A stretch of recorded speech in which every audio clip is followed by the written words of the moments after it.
Hello and welcome everyone to another episode of K-TEIN.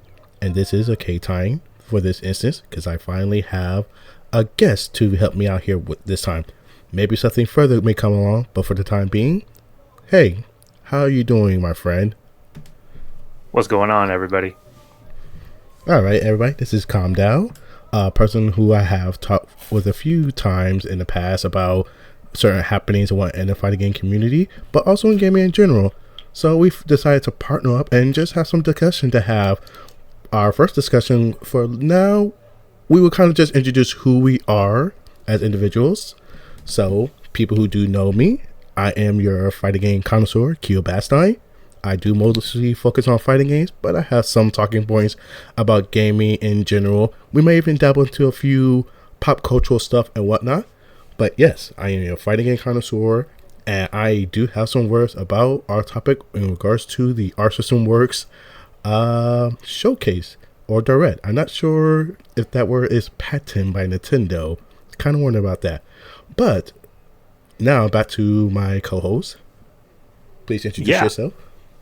So I'm CommDao. I've played fighting games ever since I was a kid, but I can say that I probably did my serious quote unquote deep dive during the pandemic, where I also started streaming. And from like 2020 on to just this past year, I probably tried to play every single fighter I could out there, and then pumping the brakes a little bit with like the modern era of fighting game titles that are out here right now.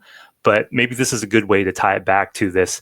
You're totally right. I don't know if we should call it direct, showcase, whatever stream that Arc System Works was doing, but maybe can I ask you, Keobastein, like, how do you feel about Arc System Works as a developer? First of all, like, is there a standout title to you? Because from what I know of you, I think I know what type of games you prefer and enjoy, but maybe for the audience, they might not know if Arc System Works games is your bread and butter. Are you more of a Capcom guy, SNK, Bandai Namco, that type of thing? So, actually, pretty good question.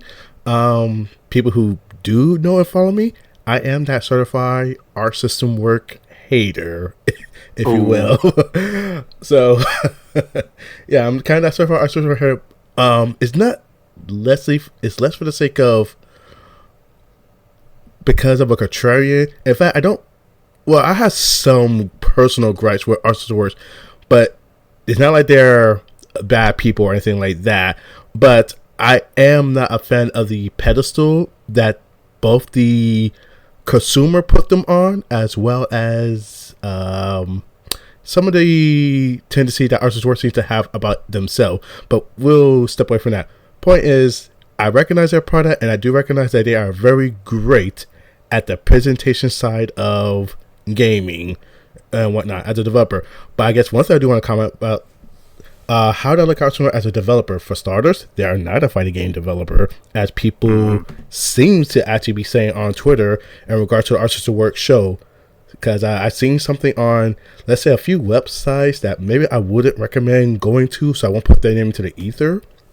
But people are disappointed how there was seldom any fighting games present at that showcase. However, Arc System Works has been doing non-fighting game stuff back as early as 2012, I would say. Are they most prolific titles fighting games? Yes, but that's like saying Capcom. Like, I mean, like, people do know about Resident Evil. I think Street Fighter 2 is even more influential than Resident Evil, more influential than Monster Hunter and whatnot. Is Capcom only Street Fighter? No, absolutely not. So I look at Arc System Works as a developer of people who probably leans into the Japanese aesthetic and presentation, but then that's kind of where it stops. Do they have the most experience in fighting games? I could think we could say a portion of that, yes, because I think they even have some Shiren the Wanderer games. They dabble into a lot of visual novel games. I mean, some of the other, like Blaze Blue also had a visual novel series called the Embryo series and whatnot. I see they did a few tactical games and whatnot. And of course, they have got their hands on Technos and the Double Dragon games and whatnot. So, my feeling toward Arc System Works is these are people who make other games, and that's why right now, I guess since we were talking about it, the art system work showcase, direct, however you want to call it. I didn't hate it, but I didn't hate it. Did I love it? No. But did I hate it? Also no.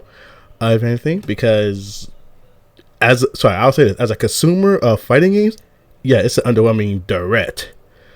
But as either way, yes. So Arsenal work is not only known for making fighting. So that direct, if you wanted the fighting game stuff, which I kind of figured there wasn't going to be too much because Evo's around the corner. We're already aware of like Nin Impact and whatnot. Nin Impact, Nin Impact, as well as Under Night Ember development. And we know we got Lucy coming pretty around the corner. So these are all just stuff we already know. I mean, for the most part, we at least did get the the commentary how, what's her name? The latest DLC character for Under Ember will be playable at Anime Pats in Los Angeles. So those who do go there can get a chance to get their hands on her and whatnot. It'll be interesting to see what she may bring to the table and whatnot. Because I know she has a familiar, so we may get another puppet character that's done better, since as of right now in Under Night Ember 2, the only other puppet character you have is Chaos, and he's generally considered underwhelming. So if they do have a second puppet character, it'll be interesting to see if they learn from Chaos and how they improve upon that. Did I answer? So yeah. But what did you think about that direct yourself? Yeah. So learning more about like just your overall sentiments about Arc System Works as a company is interesting to me, because I don't think I would have ever pegged you as an Arc System Works guy to begin with. But the fact that you wanted to talk about this, I thought maybe like you were looking forward to it a little bit more. I can say for myself, again, back before I was taking fighting games quote unquote seriously, I still love the Guilty Gear franchise, with the game in particular, Guilty Gear XX. Dude, so many hours playing single player mode on that for me. Loving the soundtrack. Loosely keeping up with the franchise ever since then. You know, I missed out on the heyday of XR, Revelator. Didn't really mess with Blaze Blue in their heyday, in like their immediate release dates, right?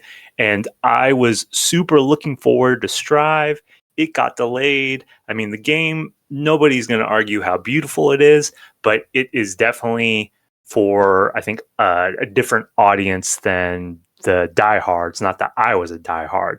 And you and me were talking, not in this recording, but just fighting games are for everybody, but not every fighting game is for everybody. Something to that effect, of that sentiment, right? But with you bringing this up, I was trying to see what was out there. And like you said, there were not part of the showcase, but hints of stuff that are coming right around the corner, right? So Under Night Ember character, also a Grand Blue Fantasy Versus Rising character on the horizon. Lucy, they released like a still image of her just the day before, so people were kind of hoping there would be some sort of tease. So with actually none of this stuff really being on my radar, then you mentioning it, putting it in my mind brain, right? So I'm keeping a lookout. I was catching myself kind of looking forward to seeing what was going to happen. So I wonder for you, if you weren't too disappointed, it's because your expectations were really low. I thought my expectations were pretty level-headed and low, and I still came out of it really disappointed. I think you saw, I texted you right after. I was like, I'm not going to spoil everything, but man, that was it. Like, it's not like they can't do other stuff. It's not like there's not other opportunities and avenues, and maybe some of these other events might be more quote unquote appropriate to show some of that footage, but these are your titles and you're not going to do any more of that on this. To end on that, was it Damon X Baby thing at the very end? That just seemed like a wild choice of pacing and how you want to deliver that news. Like, even if that is like your baby, that is the thing that you want to hype up, it didn't deliver on that end either. So I just felt pretty confused. I'm not devastated like some of these fighting game people seem to be, but yeah, puzzled and confused is kind of my immediate reaction to it. Yeah. So with that said, um, I might need to resend my words, but I will have to say this about the Archer Sword Direct.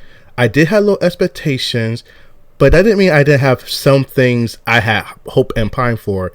One of the few things I had hoped and pine for is the fact that maybe more of some ports, because we have some fighting games that Archer Sword has that we don't have a readily accessible in a consumer format. The Hatokonoken fighting game, Sega, sorry, excuse me, not Sega, but Sengoku Basara Cross, the Capcom slash Archer Work fighter they made. So we don't have that. I even have also, if you were to ask me what thing I may have maybe, so here's what I have hoped for: Battle Fantasia getting rolled back somehow. Battle Fantasia getting rolled back. We have, I know, Ultra Willpower.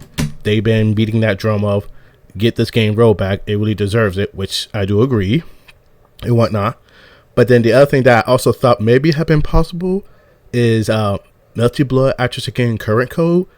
Like, that was under Arsenal work to be published and released on Steam. I had hoped that maybe they would have taken that version and given it a console port, because that game is also stuck on only being played on PC. If they got a console port, even if it wasn't rollback, I probably maybe even would have maybe accepted that, because that would have been a good way to enjoy that from a, let's say, local side. Because right now you got to get yourself a PC to even enjoy that. In fact, that game never had a console port outside the PS2 port. Even then, those are the older versions and not the Actress Again Current Code version 0.7 version, which introduced Hime and whatnot. So those were some of the things that like I had hoped for. But anything like regards to, let's say, Grand Blue, I didn't think that was going to happen, because they normally did those at either the Grand Blue events or at, well, Evo and whatnot. Actually, what I didn't know was Hunter x Hunter being part of Our System Works. Like, I knew that game was made, but I didn't know it was actually Our System Works. And in fact, that's what you said. You said that the event was confusing and whatnot. I can say this in my personal opinion: as a consumer, the event is confusing. As a publisher looking to get even more, let's say, sorry, don't want to say publisher. It feels like that was made to try to get other investors to invest into Our System Works, if that makes sense. That makes a lot of sense. It does. And even then, though, so making the distinction, I think, is important. I don't know how well they landed on that front. Maybe slightly better than your... Yeah, they didn't do a good job, actually. Like, that is, let me not say a good job. It was an underwhelming job. Like, for the game that you're talking about, the Tesla Space Adventure, like I can't remember, I forgot the name, Dear Me, I think that was a game called. Like, that one was good. Bubble, I think those were good. The one that really leaves a poor taste to me, and it's actually the game I actually the most interested in, is Double Dragon Revive.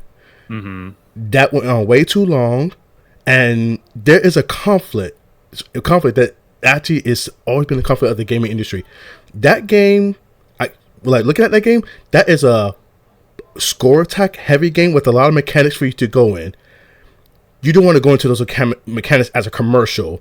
Like, people are going to look with their eyes, so you need to catch people with the eyes. And right now, trying to show off a game, but they're like, look, the mechanic has this game kind of has that. Like, Bubble did that, but it kept it streamlined and simple, so you weren't overwhelmed. When you're knee deep into the game, sure, yeah, then go ham on how in depth you want to go with that. I know we talked about this a little earlier, kind of saying how, games are not doing a good job of onboarding, I would say, teaching people, but there's also, where's the time and place to do the onboarding? And this direct was not the good time to do the onboarding of telling me, hey, we have wall gimmicks. We have wall gimmicks in Double Dragon. You can pick up weapons. We have a counterattack move. You also got air specials that's different by how high you go and whatnot. And it's like you're throwing a lot of mechanics at people when you're just trying to get people to get interested in the game. For power players, make that more subtle in what they can do. Like that's where you do the after image highlights, like and whatnot. Like if you do like a little after image or put a little test box there, then yeah, the power players, like the ones who are like we've seen it before how people will like scrutinize just as simplest of frames or presentations and whatnot. So you as a trailer don't need to, hey, we got all these mechanics. No, leave that for your tutorial. Leave that for people who are already playing the game. But when you're trying to just get people interested in being in the game, keep it quick and simple to the point. And I feel they did not do that well with Double Dragon Revive. That wait way too long. It was way too overwhelming. Yeah. Something that I don't understand. And I get like with Arc System Works, they don't actually have an engine like Capcom has now with like the RE engine, right? Which they've been using with like the latest Monster Hunter, Resident Evil games, and Street Fighter 6. But when you have a game that looks so polished like Guilty Gear Strive, and for sure, like the aesthetic of that game has to be, if not the number one driving factor of pulling in a brand new audience, right? Then you have these other titles. I get that they're other genres, but dude, I know you and me have played a variety of fighting games, and yeah, like we can appreciate and understand that graphics aren't everything. Some of the most fun games don't have like the highest graphical fidelity, but some of these other titles, man, they look so poor, you know? Like I won't say that this Double Dragon looks terrible, but it just looks cheap. And then again, going back to Damon X Baby, like I think the comparison of like, oh, this looks like a PS2, PS3 title gets overused. But in this case, I think it's a pretty fair comparison and assessment. Even the graphical comparison of that Bubble Bobble game, like it looks worse than like mobile game slop. I'm just so confused that what's the level of standard that you're trying to push for your company, or like if we go back to that aspect that you were saying that this is for investors, I think that's a bad way to sell your company to investors. No, like don't you like if I understand not everything can look like Strive, right? But you are a company capable of making a game look like Strive, and then none of these other games come remotely close to delivering on that visual impact. Well, there are some things that at least goes to my mind as to why that might be the case. I mean, one, different art style and different art style will appeal to different people, but that reminds me of something that I think also has been said in the gaming industry, or even actually people who just make stuff in general. They're trying to make such a big wide net to capture so many different people that they are either losing their core fan base or it doesn't cater to anybody. Like some people who do come to art system work, it is because of their anime-ish aesthetic and whatnot, but that may not be something that everybody may want to do. As you mentioned, they may not have an engine like RE engine to kind of keep things to a similar degree. I mean, we have to remember that there are also publishing games. Like for starters, River City Girls, that was not done by Art System Works, even though it's under their banner. They didn't make the game; they published the game. I don't know if that is exactly the case with Double Dragon Revive, because they own Technos and the parent company. They don't actually make the games that they are making, as far as I'm concerned, and whatnot. But besides that, like from what I'm understanding, their goal is to. We're in a state where the general aesthetic that Art System Works is known for, that we see in the Hunter x Hunter, we get to get a Strive, like for an Eastern and anime focused audience, yes, that is appealing. To an investor that is not focused on that, like the Xbox. Sorry, if I may dare say, let me I guess maybe a little bit of a crude.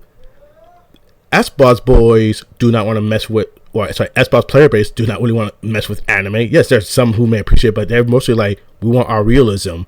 Or I guess for like a better word, the general audience, like, where our realism at. Double Dragon is going to speak to those people, but not Bubble Bubble and his cutesy, colorful art style. Not Dear Me with his artistic art style, rotoscoping and whatnot. But Dojo Revive is going to appeal to those people who want that quote-unquote realism and whatnot. Another reason I can think that some of these games may have their, let's say, PS2 or less fidelity aesthetic is we're not getting to a point also where people are more scrutinized of games that have performance issues. So, I mean, for all those purposes, we can say Guilty Gear Strive looks beautiful.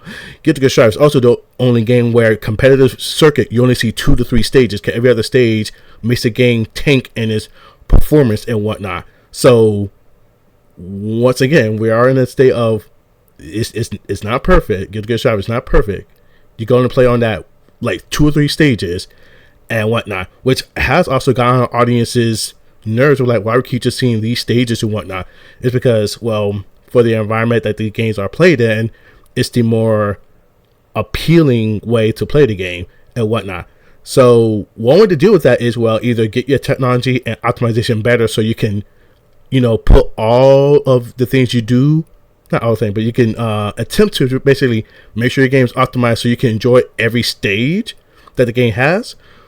Or you can just, let's make our games as minimalistic as possible so we can not have to worry about performance issues to begin with. And I'm assuming that is what Daemon and Baby is trying to do, be as minimalistic as possible, and so they won't have performance issues, since I believe that game will be going on multiple platforms and whatnot. At least that is how I'm looking at it and whatnot. But is it a good showcase for investors? No, but I do think that's what that showcase was, for more of investors. And also maybe just to put in mind that, hey, we do have these other titles going out here. But that also speaks to, if you have to remind these people in this manner, hey, we still have Hunter x Hunter coming out. Hey, we still got Undead Nightbirth content coming out. Like, it's rather a checkoff gun and not a, hey, we want to remind you that these things are doing, that we are doing these things. That means you already did poor management from the beginning. At least that's how I look at it. Yeah, and on that point, I agree totally. Like, when you try to do a save the date type of thing, even if you're telling people to keep their expectations tampered, that's just like a bad way to go. I don't think there's anything wrong with communicating with the public and reminding people of, like, hey, we don't just do fighting games, we do all these other things as well. Another company that's been criticized for its marketing campaign was SNK with the release of Fatal Fury City of the Wolves, and that's a completely different kind of case study, right? But more regularity, like, I understand that these things take time and resources, and after Sora got finished and everything was wrapped up for Smash Brothers Ultimate, they weren't going to release any more characters. Sakurai started doing like his YouTube channel. I don't think you had to do something quite that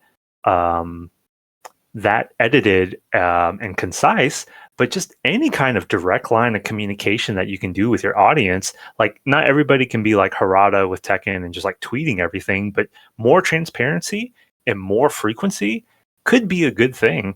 And I don't know if people look at like how Harada has to deal with like the toxic Tekken community side, and they get scared off from doing it, but those aren't your only options. I think there's like a lot of room for potential on how you can communicate with either your customers and consumers or potential investors, break down that wall a little bit.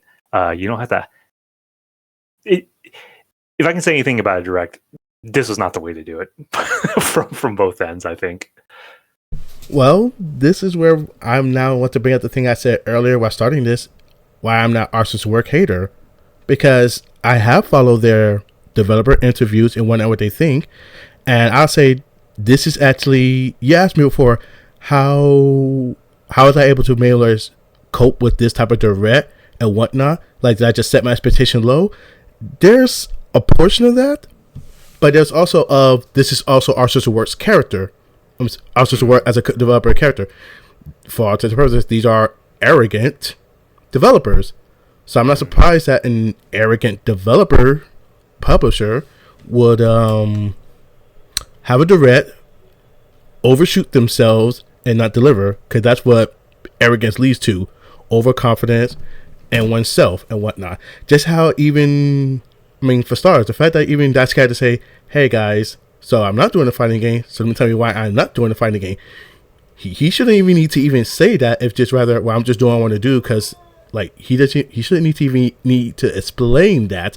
But if he needs to explain it, shows either, no, I need you guys to see how I'm seeing things, or like, yeah, what's another thing? Yeah, the things I've seen here are part of the character. Because for starters, ironically, why I say I hate Arc System, when I say hate, I have a distaste for Arc System Works. They are technically people who made two of my favorite fighting games of going into fighting games. Last Blade 2. Dice K did work on Last Blade 2. So I do adore that game. Another game when I was initially still an Arc System Works fan was Battle Fantasia. But one thing that happened, or at least this is where my disconnect where Arc System Works started happening. For starters, Battle Fantasia came out, and I adored the game. I think the game was good. But when Battle Fantasia didn't do good, or I guess consider not commercially great, and then they made Blaze Blue, they basically threw the director of Battle Fantasia under the bus, who was also their first female directed game and whatnot. So they were like, yeah, Battle Fantasia was a nice project, but we kind of know what makes a fighting game, and that director at that time basically did it. That's not what they, like, this is me ad-libbing, but essentially that's what they did say, which I'm like, well, that's terrible, because Battle Fantasia is actually a pretty good game, and which I don't think good. I adore Battle Fantasia, and one reason why is also, I guess, I feel even better than Arc System Works is one of their most defensively driven fighting game they made. Maybe we could say something about Dragon Ball FighterZ. Some people say it is. I don't know if I agree with that. Not in the later seasons, definitely not. But yeah, maybe at some patch it could have been. Keobastein, like, this is interesting news for me about Battle Fantasia. That director, do you know if she's gone on? Oh yeah, she's gone. No, she left them. She left them. But what does she do now? Any idea? I'll have to try to look her up. I won't be surprised if she's her, but yeah, she did. I think her name is Emiko Hiroshi. I think that's Emiko Hiroshi. But yeah, she did leave the company because she actually did say she had more plans and ideas and thought there was opportunity to improve upon that, but she left. And the reason I'm also bringing this up is because, hey guys, people keep saying they want another Blaze Blue, but, or how about I say this? Everybody's saying, oh wow guys, Arc System Works is doing so good and whatnot, but what happened to Team Blue, aka the people who made Blaze Blue? Mori decided to leave the company. Now I'm not saying that Mori more or less is having bad ties with them, but will it be good for your career development to leave Arc System Works when it's in its supposed heyday? Like right now, they're about to do Marvel Tokon and whatnot. They're Marvel Tokon, so they're about to really hit the market really hard. So why would you? Sorry, I mean, unless there's some creative differences. I mean, I'm not a business person. I'm not a game developer, so I don't know the cultural or everything. But it'll be like, would it be wise to leave? Like we don't hear Nintendo developers leaving the company. Like, yeah, we're leaving because we're not really doing what we want. Usually, a lot of time when we hear about certain people leaving company, it's usually because creative difference. We look at Hideo Kojima from Konami.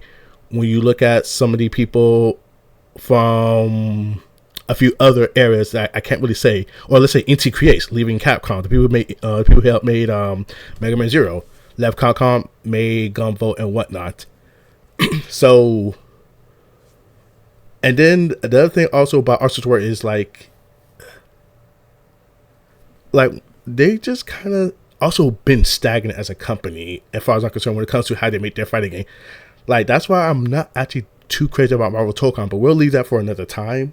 Just for the showcase right now, I temper my expectation because I already have an idea of how these guys operate, and what I've seen is just as they operate. Now, I actually think this is still a good thing for them because they're trying to open their portfolio, and I do think this is a good thing for the gaming industry because Arc System Works does have people and eyes on them. We should still be showing visual novels are worthwhile games. Puzzle games are worthwhile games. Beat 'em up games are worthwhile games. I think all these are great. Do I want them all to be in Art System Works actually Code of Paint? I would just say no. Actually, not really, personally. Mhm. But they definitely could have done a better job of getting people excited for it. And transparency, I'll say this. Only arrogant people feel they don't need to be transparent, in my opinion. Yeah, that's probably true right there. Just keeping that eye on the clock here, Keobastein. Is there anything left on your bullet points list that you want to cover, or any final thoughts that we should say about the Arc System Works showcase? That is a good point. Actually, I'm gonna go say that probably really wraps up. I guess one thing I will say is this: the fact that this is now maybe my insidious side of me coming in. The fact that Daisuke's like, I'm kind of want to not do fighting games and do other stuff, that gives me the hope that any other future fighting game projects will not have the guy who shaped Guilty Gear be the one who shapes every other fighting game. Like, they can do their own thing. Like, since Dragon Ball Fighter Z, it may have the Art System Works aesthetic, but it had a different director, and you can see the polar opposite of it, of how it handles some of its mechanics and whatnot.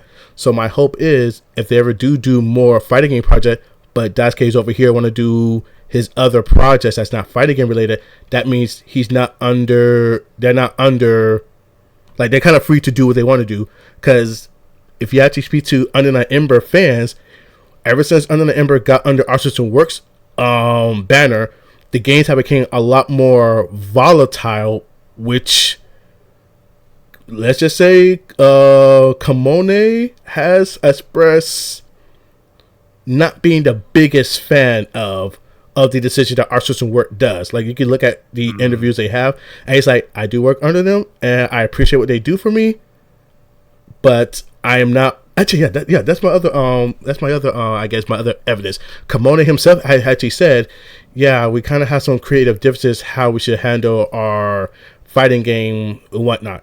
So it came from himself. I'll show you a link to that. I think that article about that. But yeah, so my hope is that if Daisuke just like, well, I'm done with fighting games, I want to do other stuff, that means any other future projects won't be heavily influenced on the volatile designs of Guilty Gear's Team Red. If so, that's my personal hope, but who knows? Yeah, it's funny you bring up Kamone, because I feel like the number one thing I ever hear him talking about is just how they don't have money for those French bread games. He talks about things that he would love to implement, right? Let's take crossplay, for example, right? And it's just like, yeah, and he'll say it in broken English on his streams, because he streams fairly regularly. If you want to talk about someone who's like more transparent with like the community and public, I think he's a good example of that. One last thing that I'll say, just the whole delivery of like all this information, and thanks for pointing out like that distinction of like the different audiences, because I think that is a really important thing to keep in mind between consumer and fans versus potential investors and the future of your company, especially when you want to expand, right? But I think maybe one thing that was hurting him, and you said it right, right off the bat with the term direct. I wonder if too many people are trying to mimic and copy Nintendo's style of doing this stuff. And I'm not even talking about like the quality and type of games, but I just don't think Arc System Works is that type of company, right? You bring up some interesting points about like the arrogance of like some of these people. I would say what would be way more on brand, and I think it's true that for a while Daisuke's passion really hasn't been in fighting games, but one thing that his passion is in, even though it's not really my taste these days, is music. Dude, he should have just made like a new album. Like an album talking about all these video game concepts or like titles. Make a freaking Double Dragon song, make a song about Damon X Baby, and then you have your music video as that proof of concept right there. Make a song about Bubble Bobble. make a song about Dear Me. Then that's on brand, that's in character. You would probably get a little bit better sense of passion than whatever that sterile, super white, fluorescent lighting with the announce, like whatever MC that girl was. She was nice and she delivered her content well, but who's she supposed to be, right? That whole presenter thing, like I'm just not a big fan of that in general. But I think that's kind of taken over the gaming landscape. Not just this Arc System Works showcase, but every single gaming thing. Well, I will personally say into the ether that they are exactly trying to copy Nintendo. For example, who are the people who basically say, please take a look at this? That was Nintendo. Who's the one that does a hand gesture? Now, Nintendo does the snap, but who does a hand gesture when they're presenting stuff? No. Like, if you look at the Game Awards show, they don't even raise their hand and say, look at the screen. They just say, please take a look, and then they just step away. They went out of the way to do a hand gesture to be like, please get excited for this. Like, if you look at the Virtual Fighter Direct, they don't do a gesture of welcoming or, let's say, any gesture to kind of make you feel cozy, if you will, warm and cozy.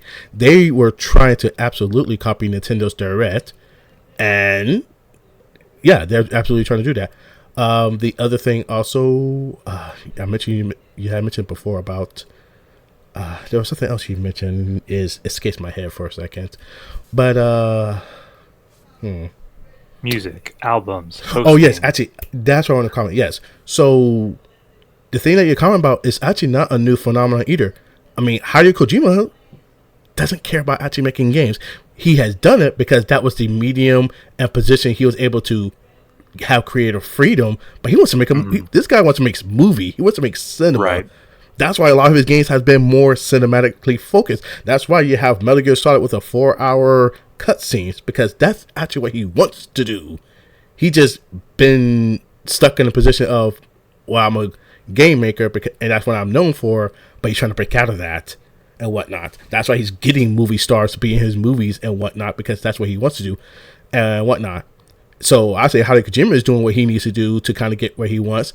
Daisuke, hopefully maybe he'll consider that more. I'm not sure if he's a music player or not. I haven't followed him that closely, but maybe that is what he does wish to do and whatnot. And yeah. Well, if you didn't know, he was like the composer of like all those Guilty Gear songs. Like back in the day, he was like a triple threat is like what you would call it, because like he was working on the game, he voiced Soul Bad Guy back in the day, he made the soundtracks. So again, like Guilty Gear Strive has a very different sound. Like they moved away from metal and like all those Easter eggs that I enjoyed on that. But if Daisuke is fed up with fighting games, and he wants to break out with something, he should have broken out with a bang, not this Nintendo copy pasta that just doesn't work. But those are my thoughts, man. Watching the clock here, we can wind down. Any other final thoughts from you? No, I think that's good. But hey, where can they find you, my friend? That is a good question, because I've tried to rebrand my YouTube a few times, but let's just say follow me on Twitch at CommDao, CommDao. All right, not a problem. And you can follow me at Keobastein. Sorry, is it Keogamer? Oh, I gotta look at my Twitter. You know, if you're on this YouTube channel, you already know where we're at. But hey, everybody, thanks for showing up. And CommDao, thanks for you for showing up. And we'll see how this goes. And you may hear from us very soon. Until then, happy summer, people. Happy summer.